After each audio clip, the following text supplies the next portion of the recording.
Ok, saludos, mi nombre es Rogelio Mesa y en esta oportunidad, entrando en detalle sobre el tema de eucariotas, yo les voy a hablar acerca de un orgánulo no membranoso denominado citoesqueleto.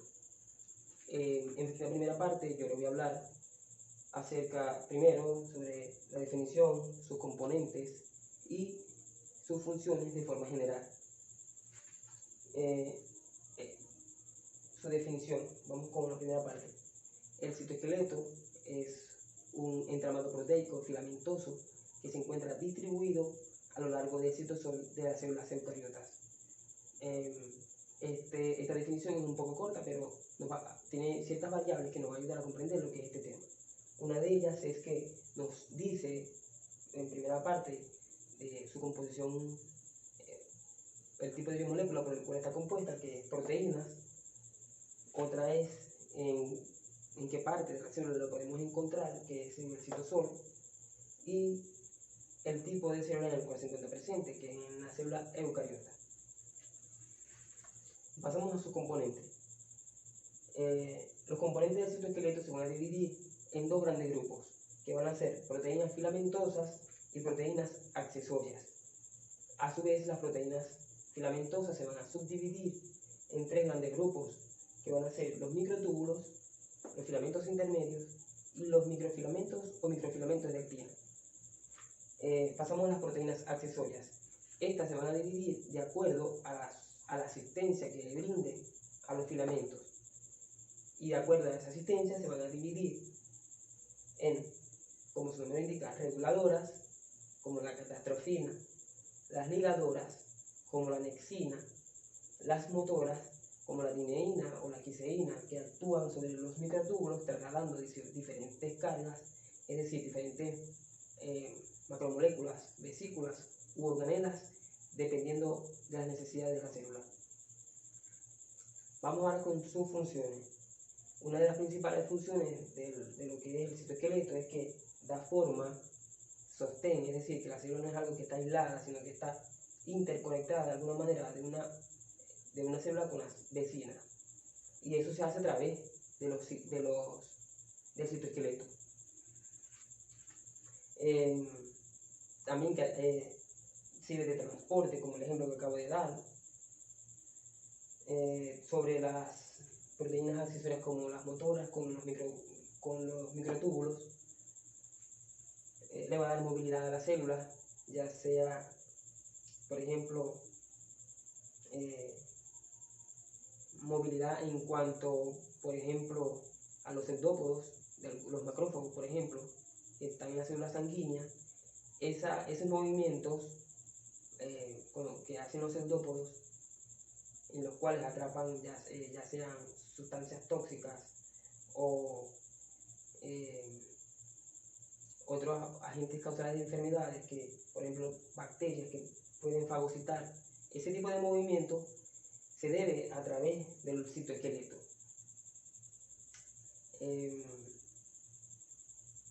También tiene funciones especiales, por ejemplo, la citomusculatura, a través de la miosina y la actina, que pero eso lo vamos a explicar un poco más adelante.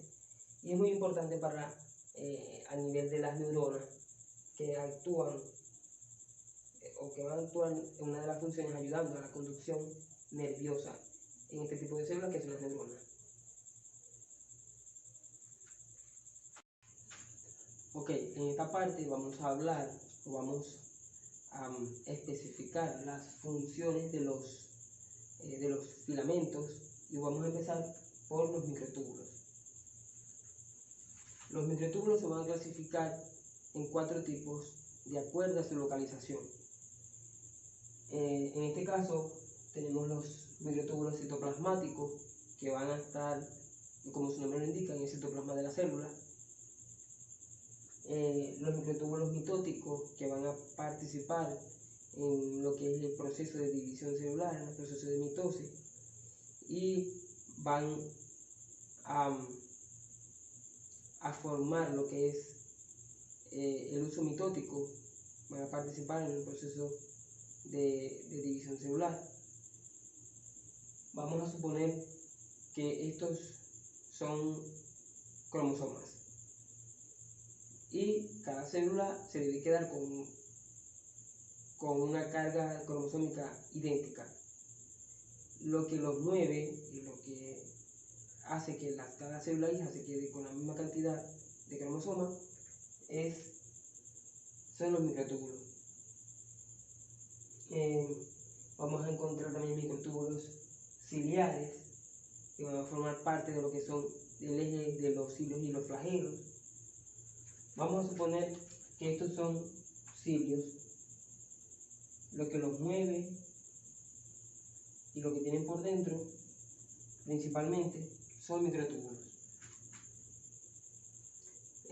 Los cilios, por ejemplo, que los podemos encontrar en los pulmones, ellos tienen la capacidad de moverse y arrastrar para poder expulsar flema o diferentes sustancias que se puedan ir a través de las vías respiratorias, y las maneras de expulsarlas a través de los cilios. Vamos a encontrar también microtúbulos centriolares que van a formar parte del centriolo. El centriolo forma parte a su vez de lo que son estructuras presentes en las células animales que van a participar en la formación de los microtúbulos citoplasmáticos. En cuanto a su diámetro, van a ser, independientemente del microtúbulo, van a ser de 25 nanómetros. A pesar de que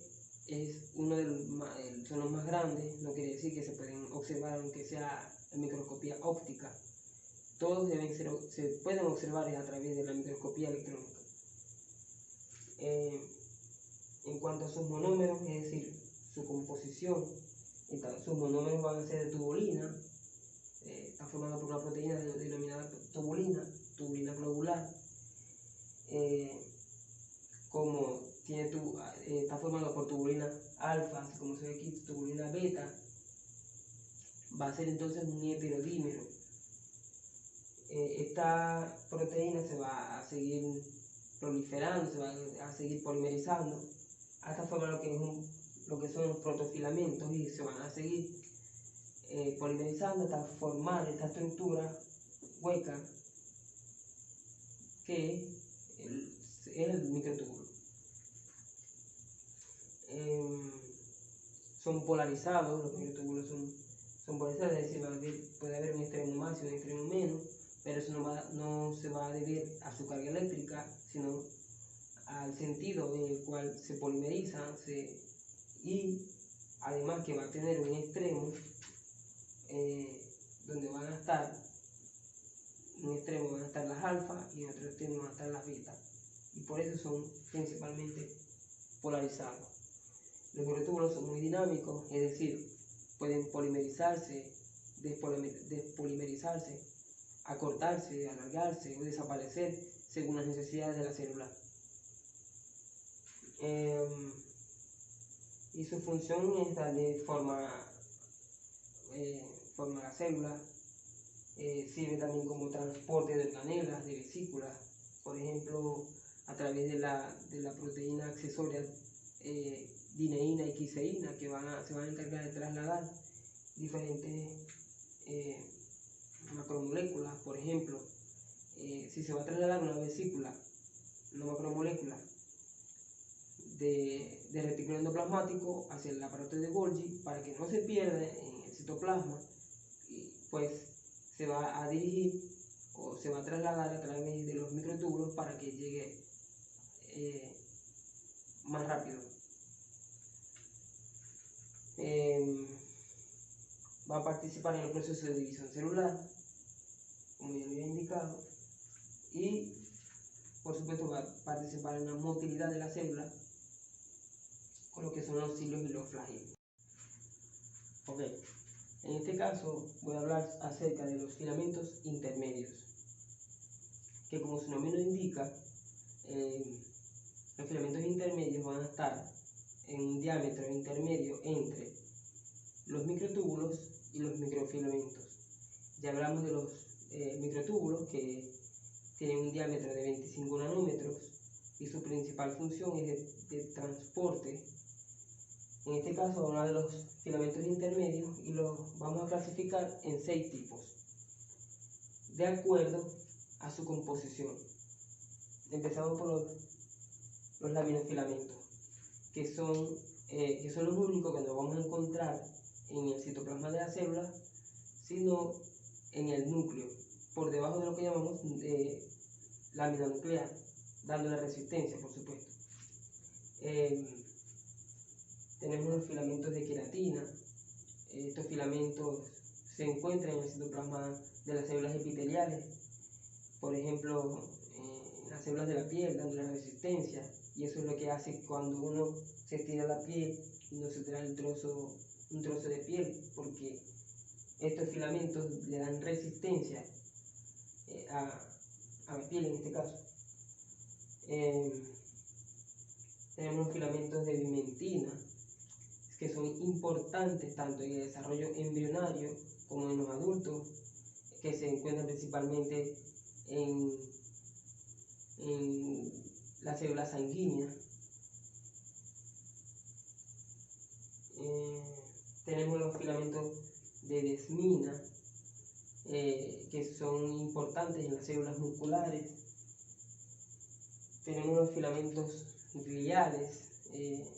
La glia es un conjunto de células que actúan como sostén en el sistema nervioso.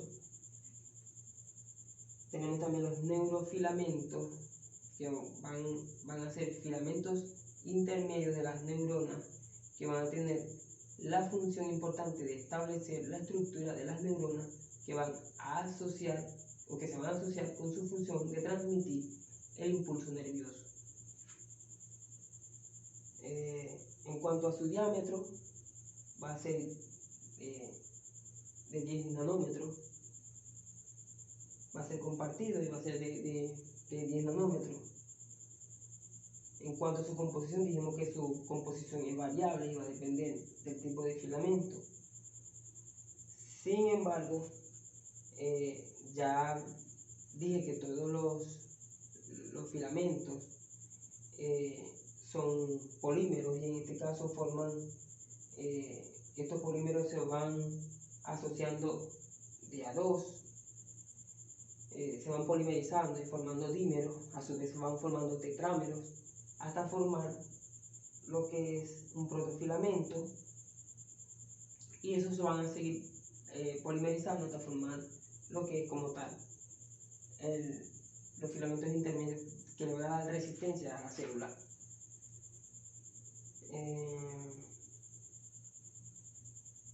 Estos monómeros los monómeros de este tipo de filamento va a estar constituido o va a ser de tipo alfa hélice fibrosa. Cuando su función es formar una red continua a nivel de la célula, por supuesto va a cumplir una función mecánica, dándole forma y posición a las organelas. Es decir, que los organelos deben estar fijos, porque imagínense que en un movimiento drástico se puede chocar un aparato de Golgi con un núcleo y bueno, una catástrofe. Ok, pasamos ahora a los microfilamentos o microfilamentos de actina. Estos filamentos, al igual que los microtúbulos, están formados por proteína globular, a diferencia de los filamentos intermedios, que están formados por proteínas alfa hélice fibrosa. Los microfilamentos se van a dividir en dos tipos de acuerdo a su localización, en corticales y transcelulares. Los corticales son aquellos que están por debajo de la membrana plasmática, y los transcelulares son aquellos que están dispersos en todo el citoplasma de la célula. De acuerdo a su diámetro, van a ser entre 7 y 8 nanómetros. Los monómeros por los cuales está compuesto, como ya saben, todos estos filamentos están formados por proteínas, y este por monómero, como lo nombré ahorita, está formado por proteína G, actina G de globular. Estos monómeros se van a polimerizar formando trímeros, estos filamentos en forma de cadenas, como se observan aquí, que van a tener un diámetro de 7 nanómetros. En cuanto a sus funciones principales, es darle forma a la célula. Es decir, que, por ejemplo, si el microfilamento está adoptando esta figura, la membrana plasmática sigue esa estructura. Además, la célula puede tener una forma cúbica, hexagonal, pero también puede tener otras características, como por ejemplo,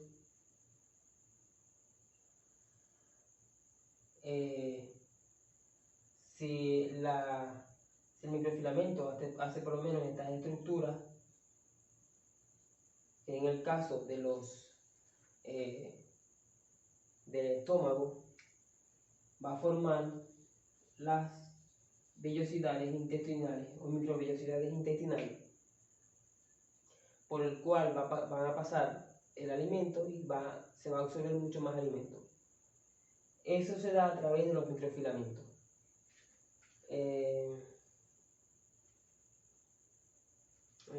Va a formar uniones, va a ayudar a lo que es la unión entre células para que estén mucho más ancladas, y este tipo de anclaje se le llama uniones adherentes. Va a participar también en la migración de las células y células que pueden salir, por ejemplo, los macrófagos, cuando van a combatir, por ejemplo, bacterias. Ellos se mueven también a través de los pseudópodos, que también van a estar formados por los microfilamentos. Es decir, que cuando el macrófago estira esos pseudópodos, es porque se está polimerizando y despolimerizando el microfilamento, y esto hace que le ayude a dar movimiento a la célula. También lo hacen para si sienten algún estímulo por algún agente químico o por alimento, y este tipo de movimiento, este tipo de mecanismos que adoptan este tipo de células se le llaman taxias, y si en relación, por ejemplo, a un estímulo químico, se va a llamar quimiotaxia, y si es en relación, por ejemplo, a captar la luz, se va a llamar fototaxia, y así.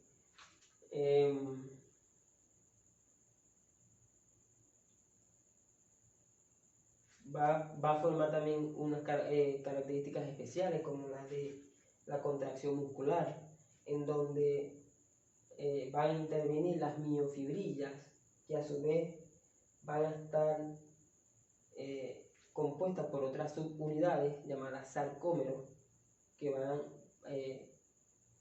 con ayuda de lo que es la actina y la miosina, que se monta y se desmonta.